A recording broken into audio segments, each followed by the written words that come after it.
Mi nombre es José Gabriel Condorcanqui Noguera, Marqués de Lopeza, llamado igualmente José Gabriel Tupac Amaru, conocido posteriormente como Tupac Amaru II. Fui un caudillo indígena, líder de la mayor rebelión anticolonial que se dio en Hispanoamérica durante el siglo XVIII. Desciendo de Tupac Amaru I.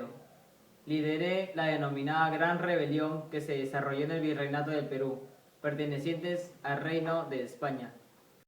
Rebelión iniciada el 4 de noviembre de 1780 con la captura y posterior ejecución del corregidor Antonio de Arriaga, curaca de Surimama, Tangazuca y Pambamarca. Era adinerado y se dedicaba al comercio. Se trataba de un personaje de origen mestizo en el que fluía la sangre de Tupac Amaru con la de los criollos. De hecho, durante una gran parte de mi vida, habiendo sido criado por el sacerdote desde los 12 años, por Antonio López de Sosa, y luego en el Colegio San Francisco de Borja, mostré preferencia por lo criollo, llegando a dominar el látea y utilizar refinadas vestimentas hispanas. Pero me vestí como un noble inca, hice uso activo de la lengua nativa quechua en mi vida, y protegiéndola, y fui comulgado de la Iglesia Católica. Encabecé la mayor parte del movimiento de corte indígena, independentista, el Virreinato del Perú. Fui el primero en pedir la libertad de toda América, de cualquier forma, tanto de España como de su monarca. Además decreté la abolición de la esclavitud negra por primera vez en América. Se dio el 16 de noviembre de 1780.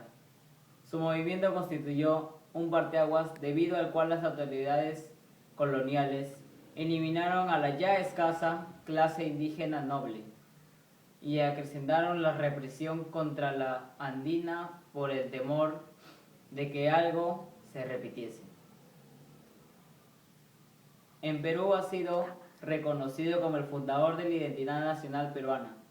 Fui una figura capital para el régimen velasquista y desde entonces he permanecido reivindicando en el imaginario popular. El 4 de noviembre de 1780 se inicia mi rebelión contra la denominación española, adoptando el nombre de Tupac Amaru II. Al comienzo, el movimiento reconoció la autoridad de la corona, ya que Tupac Amaru I afirmó que su intención no era ir contra la rey, sino contra el mal gobierno de los corregidores. Más tarde, la rebelión se radicalizó, llegando a convertirse en un movimiento independentista. Mi movimiento tuvo dos fases. Primera fase, donde destaca la hegemonía de José Gabriel Tupac Amaru, y continuada tras su muerte por su primo Diego Cristóbal Tupac Amaru. Segunda fase, donde destaca el protagonismo de Julián Apaza Tupac Katari. Torturas que fueron inútiles, ya que no di confesión alguna. Más bien, traté de enviar mensajes escritos con mi propia sangre, pero estos fueron interceptados. La madrugada del 21 de abril, a causa de los rigores del tormento, me fracturaron el brazo derecho. El 18 de mayo de 1781, en acto público en la Plaza de Armas de Cusco, se cumplió la ejecución de mí, Tupac Amaru II, y mi familia y mis seguidores. Tras ser capturado el 6 de abril de 1781, fui llevado a Cusco encadenado y montado en una mula. Ingresé a la ciudad una semana después, con semblante sereno mientras las campanas de la catedral repicaban celebrando su captura. Apresado en el convento de la Compañía de Jesús, fui sucesivamente interrogado y torturado, al límite del fallecimiento, con el objetivo de arrancarme información acerca de mis compañeros de rebelión en Cusco y otras ciudades y de sus ejércitos que aún conservaban. Ya al pie del caldazo, fui obligado, tal y como señalaba la sentencia, a presenciar la tortura y asesinato de mis aliados y familiares. Luego me intentaron descuartizarme vivo, atando cada una de mis extremidades a sendos caballos para que estos tirasen de aquellas y me arrancaran partes del cuerpo. Al ser la acción infructuosa, sus vértigos optaron por decapitarme y posteriormente despedazarme. A pesar de mi ejecución y de mi familia, el gobierno virreinal no logró sofocar la rebelión que continuó acudida por mi primo Diego Cristóbal Tupac Amaru, al tiempo que se extendía por el Alto Perú y la región Huajuay. Después de reprimir la sublevación tupaminista de 1780, se comenzó a evidenciar contra los criollos mala voluntad de parte de la corona española, especialmente por la causa de Oruro y también por la demanda entablecida contra el doctor Juan José de Segovia, nacido en Lima del coronel Ignacio Flores, nacido en Quito, quien había ejercido como presidente de la Real Audiencia de Charcas y había sido gobernador intendente de La Plata. Muchas gracias a todo el público presente, a mi mamá que me está mirando, a mi primo que está allá, al grabador, a la escena, al coreógrafo de las luces, a todo el mundo en general. Muchas gracias por su apoyo. A la mana. Estoy agradecido. Más nada.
El Cusco hacía tiempo que había dejado de ser capital del Tahuantinsuyo. No obstante, conservó su condición de centro vital de los Andes.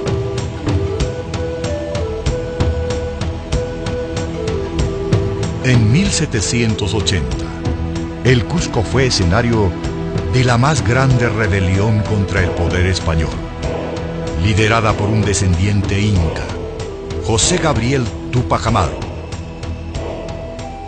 Tal fue la dimensión que alcanzó este movimiento que la corona española se vio obligada a rediseñar sus políticas en el virreinato del Perú y a considerar la posibilidad de que algún día podría perder esta colonia americana.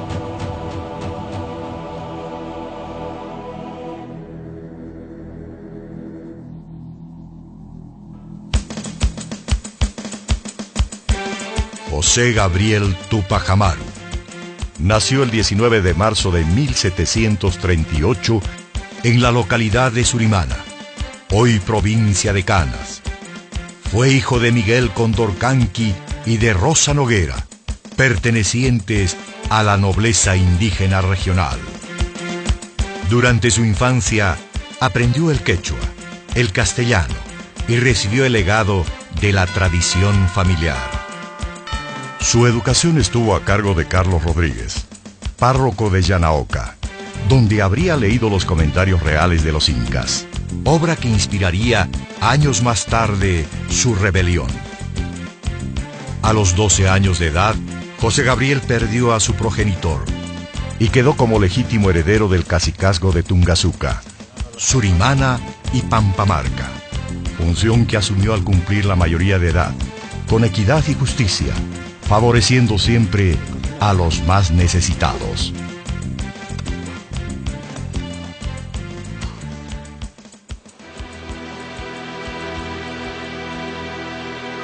Realizó también el negocio de la arriería, actividad rentable que le permitió conocer varias provincias del extenso virreinato y entablar amistad con criollos y mestizos con quienes compartió sus ideas emancipadoras.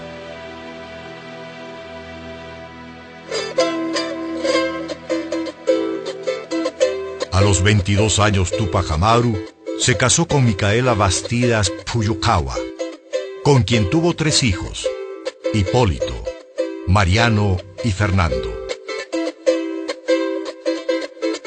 Esta unión matrimonial afianzó más las ideas libertarias del joven cacique, porque fueron testigos y víctimas de los abusos de los corregidores.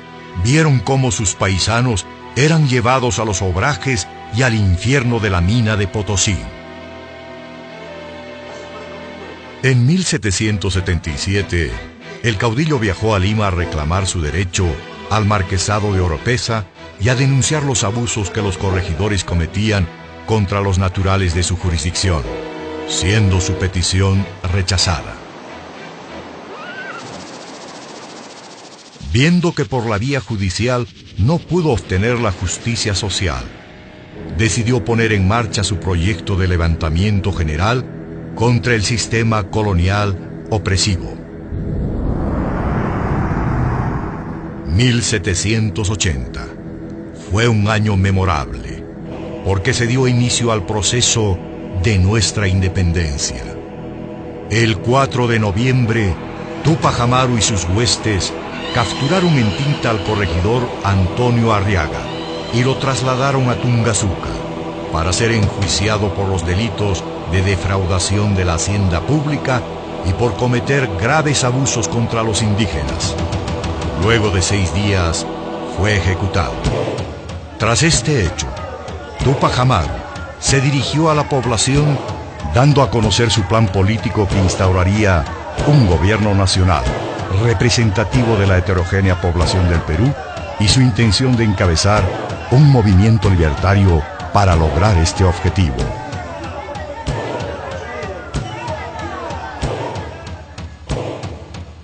A partir de entonces, inició su gesta épica. Primero abolió el sistema de mitas y trabajos forzados. Luego destruyó los obrajes de Pomacanchi, Quipucocha, Quiquijana y Parapugio. Y el 15 de noviembre emitió el Edicto de Lampa. El 17 de noviembre se realizó la batalla de Sangarará. La victoria fue para las huestes de Túpac Amaru. Este triunfo fue un gran estímulo moral para indios y mestizos, quienes en gran número se incorporaron al movimiento naciente. Tras esta batalla, Túpac Amaru y sus colaboradores fueron excomulgados por el incendio ocurrido en el templo de Sangarará. El caudillo rebelde no se intimidó ante este hecho, y el 20 de noviembre expide un nuevo edicto dirigido a la ciudad del Cusco, dando a conocer sus intenciones políticas y exige el reconocimiento de su autoridad. Los encuentros bélicos con los españoles continuaron, hasta que el 4 de enero de 1781, Túpac Amaru sitió el Cusco, emplazó a sus tropas en puntos estratégicos del Cerro Picchu y dio inicio a una batalla que duró 6 días.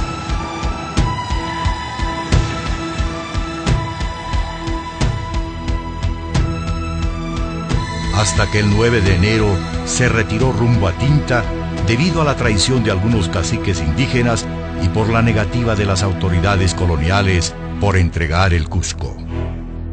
La contraofensiva realista no se dejó esperar, proponiéndose atacarlo en su propio reducto, desplegando más de 17,000 soldados. A medianoche del 5 de abril, para sorpresa de los realistas, Túpac Amaru los atacó. A pesar de ello, después de varias horas de lucha, Tinta fue tomada por los realistas.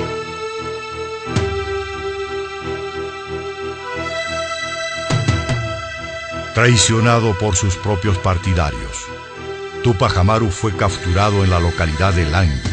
Su esposa Micaela Bastidas y sus hijos Hipólito y Fernando cayeron en el camino a Libitaca junto con otros colaboradores.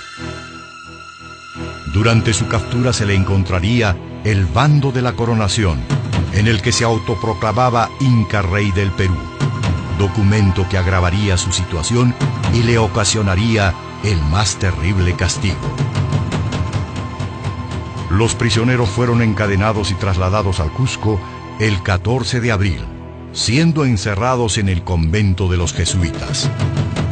A partir del 19 de abril, Túpac Amaru, sus familiares y leales a la causa fueron juzgados por más de un mes, siendo sometidos a brutales torturas.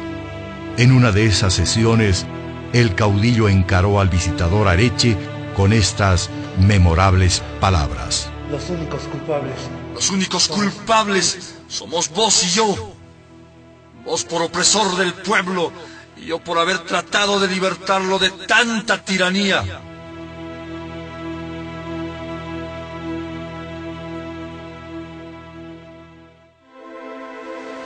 El 18 de mayo de 1781, el Cusco amaneció sombrío y entoldado de nubes.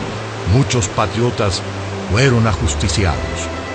Túpac Amaru presenció la ejecución de su hijo Hipólito, de su esposa Micaela Bastidas y de sus capitanes. A José Gabriel Condorcanqui se le trató de descuartizar con 4 caballos que corrían en distintas direcciones.